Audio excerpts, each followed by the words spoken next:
titled Sexuality, Charisma and Creativity, and the text has been restructured and annotated to reflect the role of women in contemporary society. All editorial commentary is clearly set off in a font and style that is different from the original text. This is the end of the editor's comments.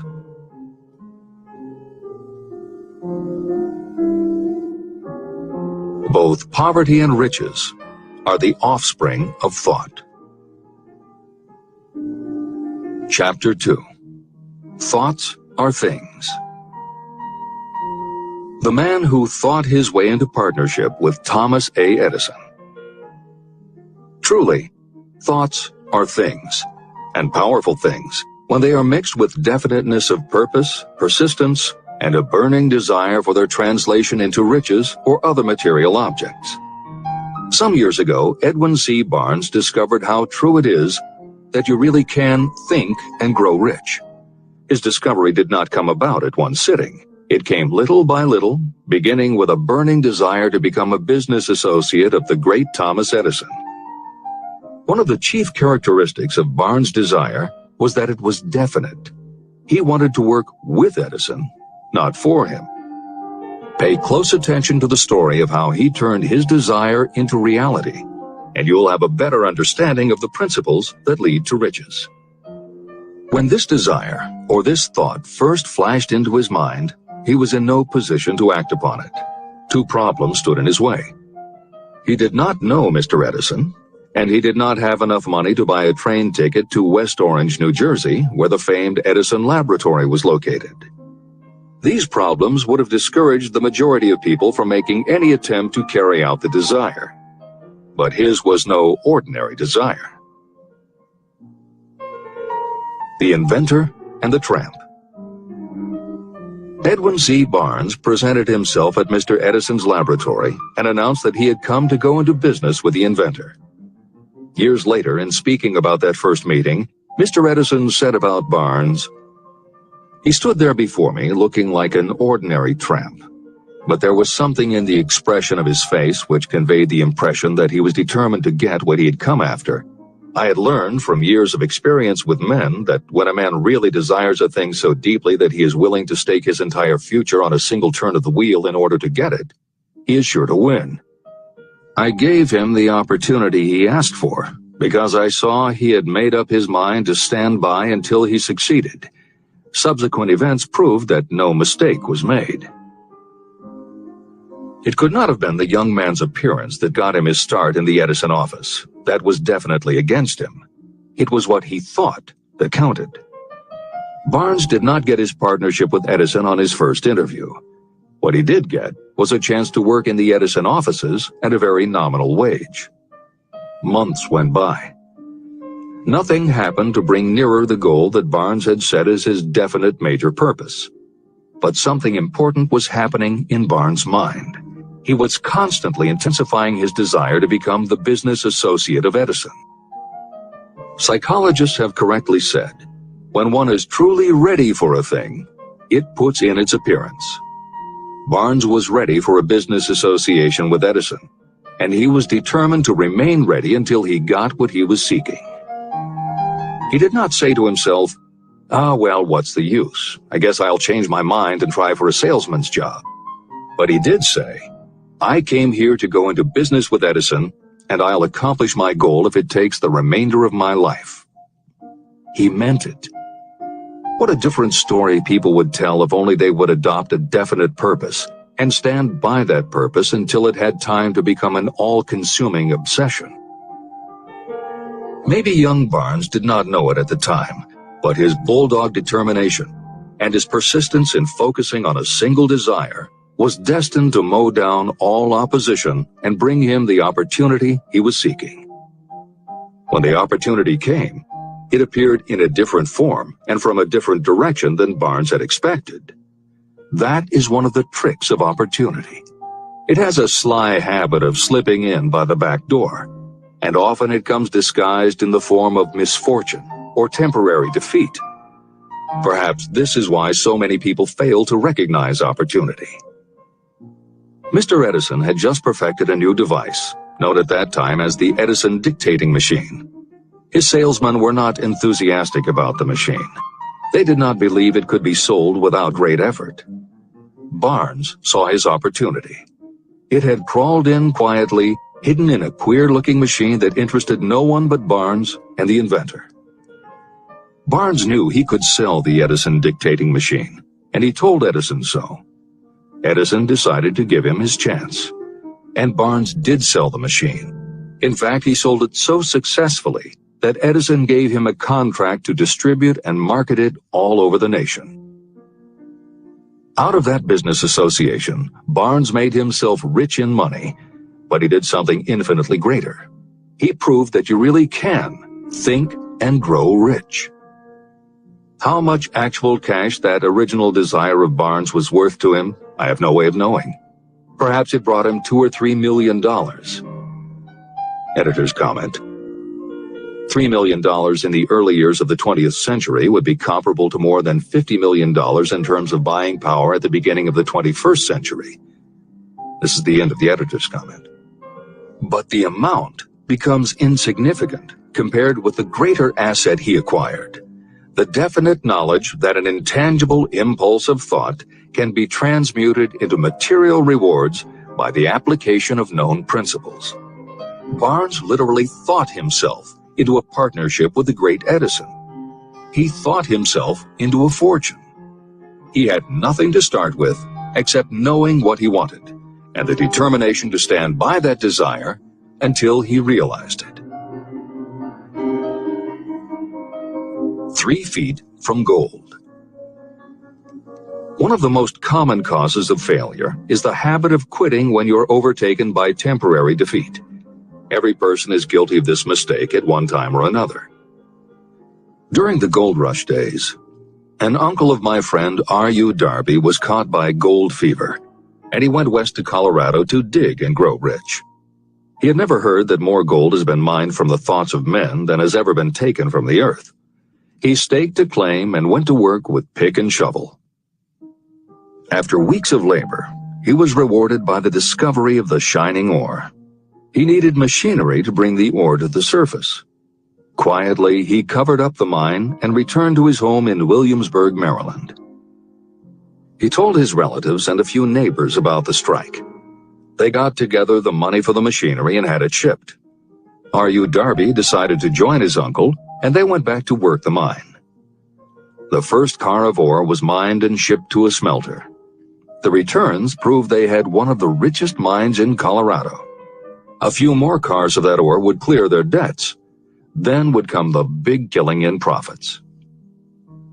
Down went the drills.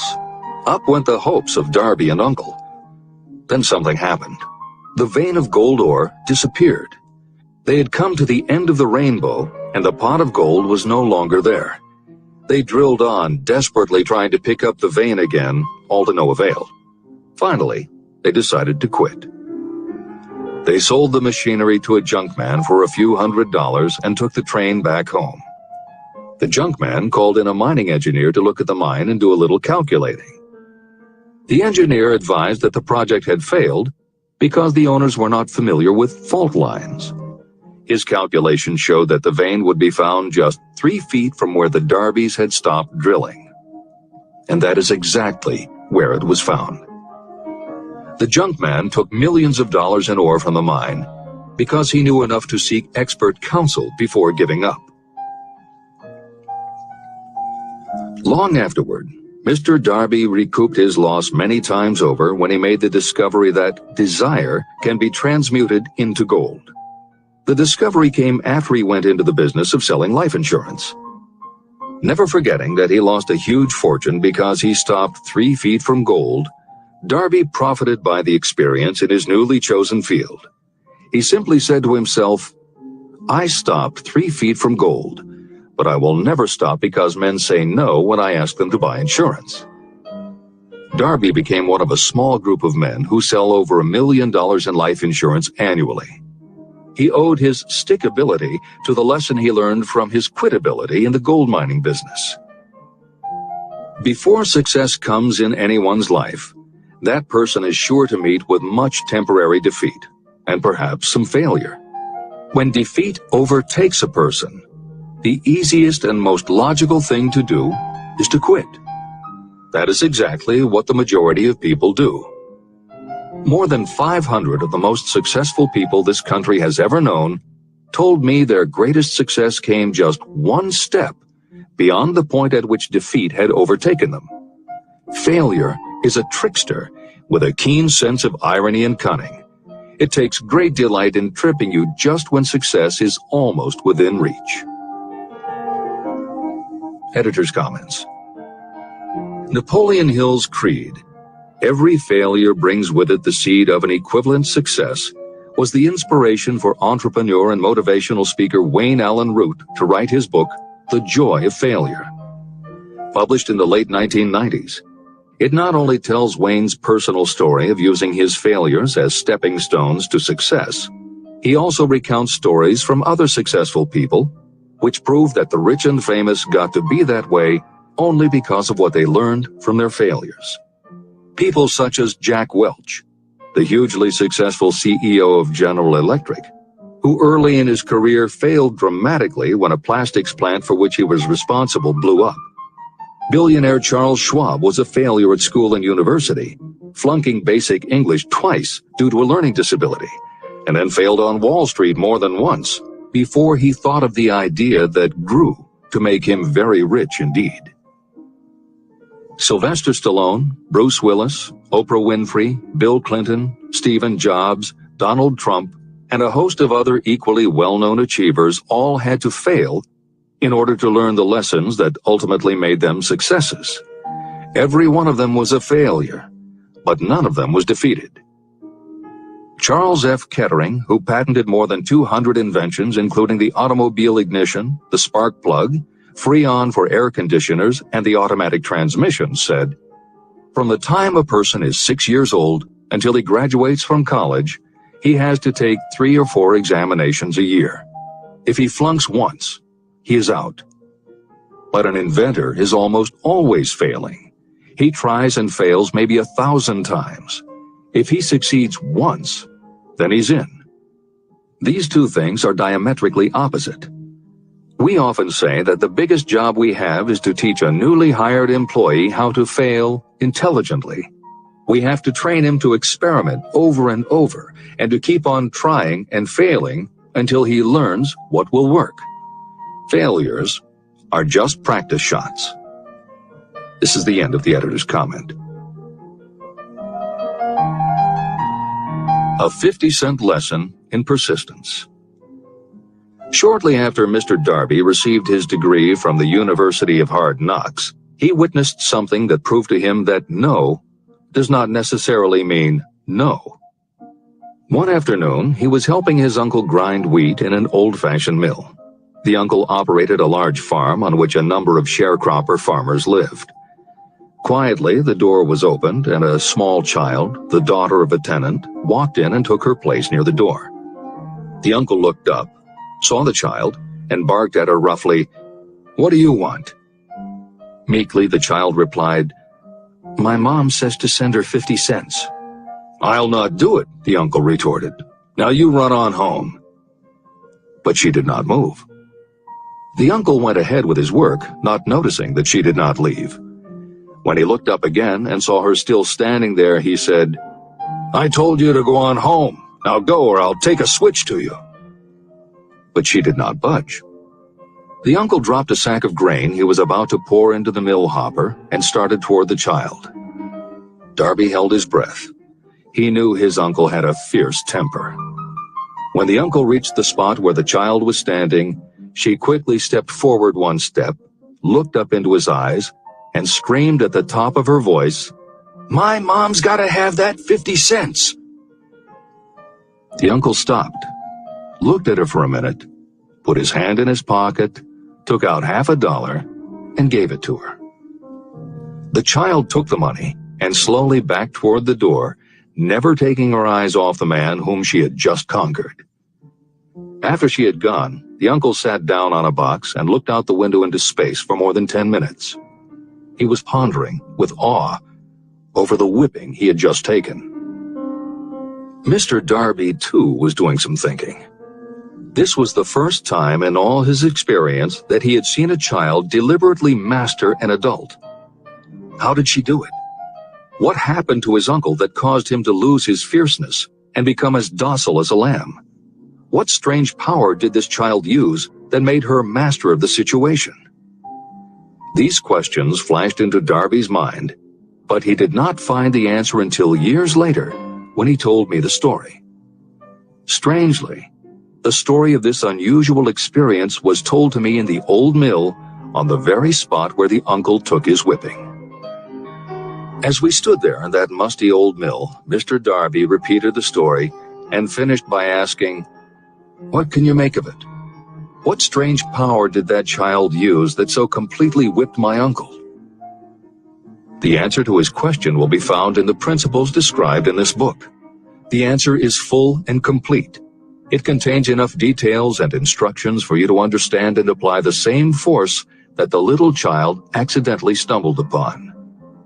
Keep your mind alert, and you will learn exactly what strange power came to the rescue of the child. You may catch a glimpse of the power in this chapter, or it may flash into your mind in some later chapter. If you stay alert to the possibility, somewhere you will find the idea that will quicken your receptive powers and place at your command this same irresistible power. It may come in the form of a single idea, or it may come as a complete plan or a purpose. It may even cause you to go back over your past experiences of failure or defeat, and in doing so, it may bring to the surface some lesson by which you can regain all that you lost through defeat. After I had explained to Mr. Darby the power unwittingly used by the little child, he mentally retraced his 30 years as a life insurance salesman. As he did so, it became clear to him that his success was due, in no small degree, to the lesson he had learned from the child. Mr. Darby pointed out, "Every time a prospect tried to bow me out without buying, I saw that child standing there in the old mill, her big eyes glaring in defiance, and I said to myself, I've got to make this sale. The better portion of all sales I have made were made after people had said no." He also recalled his mistake in having stopped only 3 feet from gold. "But," he said, "that experience was a blessing in disguise. It taught me to keep on keeping on, no matter how hard the going may be. A lesson I needed to learn before I could succeed in anything." Mr. Darby's experiences were commonplace and simple enough, yet they held the answer to his destiny in life. In fact, to him the experiences were as important as life itself, and he was able to profit from these 2 important experiences because he analyzed them and found the lesson they taught. But what if you don't see the events of your life as being experiences of such profound significance? And what about the young person who doesn't yet have even minor failures to analyze? Where and how will they learn the art of converting defeats into the stepping stones to opportunity? That is exactly why this book was written, to answer those questions. To convey my answer, I have constructed 13 principles. These principles work individually or together as catalysts. The specific answer that you are looking for may already be in your own mind. Reading these principles may be the catalyst that causes your answer to suddenly come to you as an idea, a plan, or a purpose. One sound idea is all you need to achieve success. These 13 principles contain the best and most practical ways and means of creating ideas. Success consciousness. Before I go any further in the description of these principles, you should know this. When riches begin to come, they come so quickly and in such great abundance that you will wonder where they've been hiding during all those lean years. This is an astounding statement, especially when you take into consideration the popular belief that riches come only to those who work hard and long. When you begin to think and grow rich, you will observe that riches begin with a state of mind, with definiteness of purpose, with little or no hard work. What you need to know now is how to acquire the state of mind that will attract riches. I spent 25 years researching the answer to that question because I, too, wanted to know how wealthy men become that way. What you will learn is that as soon as you master the principles of this philosophy and begin to apply those principles, your financial status will begin to improve. Everything you touch will begin to transmute itself into an asset for your benefit. Impossible? Not at all. One of the main weaknesses the average person suffers is too much familiarity with the word impossible. We know all the rules that will not work. We know all the things that cannot be done. This book was written for those who seek the rules that have made others successful and are willing to stake everything on those rules. Success comes to those who become success conscious. Failure comes to those who allow themselves to become failure conscious. The object of this book is to help you learn the art of changing your mind from failure consciousness to success consciousness. Another weakness is the habit of measuring everything and everyone by your own impressions and beliefs. Some of you reading this will have trouble believing that you can think and grow rich because your thought habits have been steeped in poverty, misery, failure, and defeat. This kind of thinking reminds me of the story about the man who came from China to study at the University of Chicago. One day, President Harper met this young man on campus and stopped to chat with him for a few minutes. He asked what had impressed him as being the most noticeable characteristic of the American people. "Why," the student exclaimed, "the unusual shape of your eyes. It's all a matter of perspective and habit. The same is true of your belief in what a person can achieve. If you have formed the habit of seeing life only from your own perspective, you may make the mistake of believing that your limitations are in fact the proper measure of limitations." The impossible Ford V8 motor. When Henry Ford decided to produce his famous V8 motor, he chose to build an engine with the entire 8 cylinders cast in one block. Ford instructed his engineers to produce a design for the engine. The design was drawn up on paper, but the engineers agreed to a man that it was simply impossible to cast an 8-cylinder engine block in one piece. Ford said, "Produce it anyway." But they replied, "It's impossible." "Go ahead," Ford commanded, "and stay on the job until you succeed, no matter how much time is required." So the engineers went ahead. 6 months went by. Nothing happened. Another 6 months passed, and still nothing. The engineers tried every conceivable plan to carry out the orders, but the thing seemed out of the question. Impossible. At the end of the year, Ford again checked with his engineers, and again they told him they had found no way to carry out his orders. "Go right ahead," said Ford. "I want it, and I'll have it." They went ahead, and then, as if by a stroke of magic, the secret was discovered. The Ford determination had won once more. Henry Ford was a success because he understood and applied the principles of success. One of these principles is desire, knowing clearly what you want. Remember this Ford story as you continue reading this book. Pick out the lines in which the secrets of his stupendous achievement have been described. If you do this, if you can put your finger on those particular principles that made Henry Ford rich, you may equal his achievements in almost any calling for which you are suited. Editor's comments. To those readers who may interpret Ford's actions as nothing more than obstinacy, the editors would point out that he was employing a technique that has become a common part of strategic planning in many industries, including aerospace, computers, medicine, and the military. When launching large, complicated, long-term projects, the planners often know that at certain points along the way, they will need components that simply do not yet exist. The fact that at the beginning there is no way to get from A to B does not deter them. There are many parts of the project they can get started on now, and they just assume that by the time they get to the point where they will need a technology or a device, they will have solved the problem of making it, and they have been proven right time and again. Stated simply, The technique is to clearly know what you want to accomplish, have faith in your ability to do it, and persist until you have accomplished your goal. This is the end of the editor's comments. Why you are the master of your fate.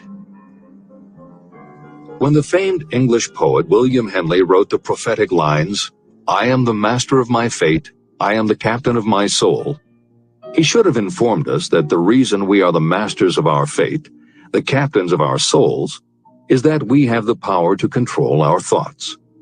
He should have told us that it is because in some way our brains become magnetized with the dominating thoughts that we hold in our minds. And it is as though our magnetized minds attract to us the forces, the people, and the circumstances of life that are in sync with our dominating thoughts. He should have told us that before we can accumulate riches in great abundance, we must magnetize our minds with intense desire for riches. That we must become money conscious until the desire for money drives us to create definite plans for acquiring it. But being a poet, Henley contented himself by stating a great truth in poetic form, leaving those who followed him to interpret the philosophical meaning of his lines. Little by little, the truth has unfolded itself, until I have come to know with certainty that the principles described in this book hold the secret of mastery over our economic fate. Principles that can change your destiny. We are now ready to examine the first of these principles, and as we do, I ask you to maintain a spirit of open-mindedness. Remember as you read that these principles are not my invention, nor are they the invention of any one person. These principles have worked for literally millions of people. You too can put them to work for you and your own enduring benefit. You will find it easy, not hard to do. Some years ago, I delivered the commencement address at Salem College in Salem, West Virginia. I emphasized with so much intensity the need to have a burning desire that one of the members of the graduating class became completely convinced and made it a cornerstone of his own philosophy. That young man became a congressman and an important factor in President Franklin D. Roosevelt's administration. He wrote me a letter in which he so clearly stated his opinion of the principle of desire outlined in the next chapter, that I have chosen to publish his letter as an introduction to that chapter. It gives you an idea of the rewards to come. My dear Napoleon, my service as a member of Congress having given me an insight into the problems of men and women, I am writing to offer a suggestion which may become helpful to thousands of worthy people.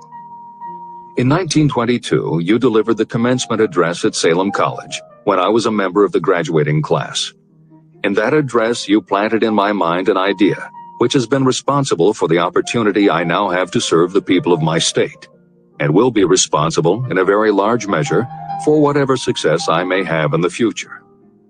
I recall, as though it were yesterday, the marvelous description you gave of the method by which Henry Ford, with but little schooling, without a dollar, with no influential friends, rose to great heights. I made up my mind then, even before you had finished your speech, that I would make a place for myself, no matter how many difficulties I had to surmount. Thousands of young people will finish their schooling this year and within the next few years. Every one of them will be seeking just such a message of practical encouragement as the one I received from you. They will want to know where to turn, what to do to get started in life. You can tell them, because you have helped to solve the problems of so many, many people. There are thousands of people in America today who would like to know how they can convert ideas into money. People who must start from scratch without finances and recoup their losses. If anyone can help them, you can. If you publish the book, I would like to own the first copy that comes from the press, personally autographed by you. With best wishes, believe me. Cordially yours,